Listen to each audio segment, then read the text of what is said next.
Yo tout le monde, ici l'aventurier des Backrooms, et aujourd'hui je suis avec Doisem. Salut tout le monde, je suis Doisem de la chaîne Archive Backrooms français. Aujourd'hui, j'ai une annonce très spéciale à vous faire, à la fois pour ma chaîne et pour celle de Doisem. En effet, depuis plus d'1 an, l'aventurier et moi travaillons sur un projet qui est assez spécial, qui pourrait par ailleurs faire revivre ma chaîne. Un moyen de produire soi-même un lore dont je pourrais moi-même m'assurer de la qualité d'écriture. J'ai donc le plaisir de vous annoncer l'officialisation du Wikidot Backrooms France.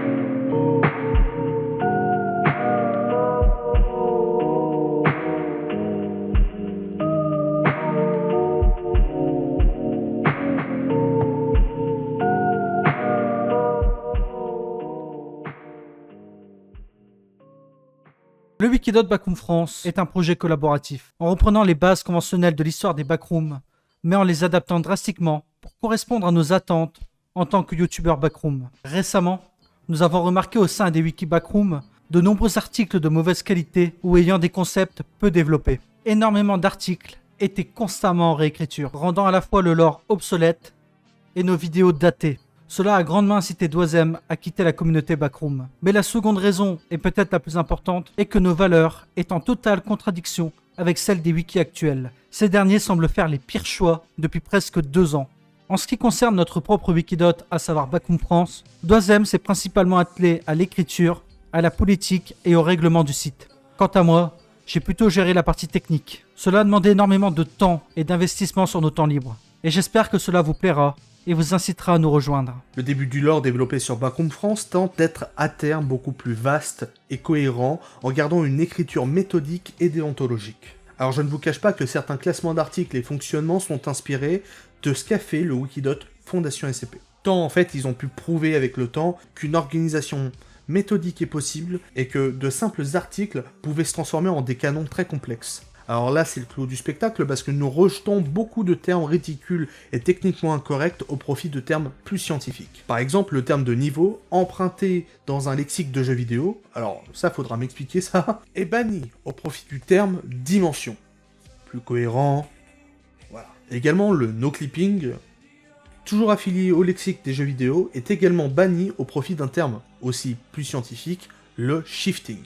Nous mettons également en valeur le temps comme linéaire et communément perceptible, ce qui nous met totalement à contre-courant des autres Wikidot qui partent du principe que le temps est subjectif. C'est-à-dire que dans leur exemple, le temps, par exemple, on passe 5 minutes, subjectivement, et bien pour le reste, autour, il va se passer par exemple 5-6 heures. Ce qui fait qu'en fait ça détruit la possibilité d'une timeline. Et c'est justement ce qu'il y a dans Backrooms France. On a permis la création d'une timeline, donc avec des événements suivant les années. Également, tout le lore est traité du point de vue d'une organisation s'appelant l'ORB, ORB. C'est un regroupement international de survivants ayant dans l'objectif de découvrir, d'étudier et de classifier tout ce qui concerne les Backrooms. De cette manière, ils espèrent un jour trouver une sortie. En s'éloignant du lore et en plongeant dans un côté plus méta, il faut s'imaginer comme étant un archiviste ayant devant lui un dossier contenant des rapports, des études de cas, des témoignages, plein de fichiers en gros, et que grâce à ces fichiers-là, vous allez pouvoir constituer un condensé détaillé de l'article. Alors bien évidemment c'est fictif et les rapports, études de cas, etc. c'est vous qui les inventez, mais dans tous les cas, dans l'esprit, il faut que ça soit un condensé détaillé. Alors bien évidemment, des libertés pourront être prises, mais tout ce qui sort de l'ordinaire dans l'agencement sera tout de même sujet à vérification par une équipe spécialisée. Partez juste du principe que dans le lore, pas n'importe qui peut créer des articles. Pas le mec du coin qui survit et qui tout d'un coup a un téléphone qui lui peut... Voilà, non, ça c'est pas possible. Il est très important à noter que Backrooms France apporte un lore bien différent. Au revoir les 9 niveaux principaux, on ne garde que le principal. Également, on ne garde que 2 entités des wikis traditionnels, à savoir les 2 meilleurs selon nous, le Hans et le Smiler. On garde également le MG, mais ne vous y attachez pas trop, ils seront bien différents de ce que vous connaissez, ou pas.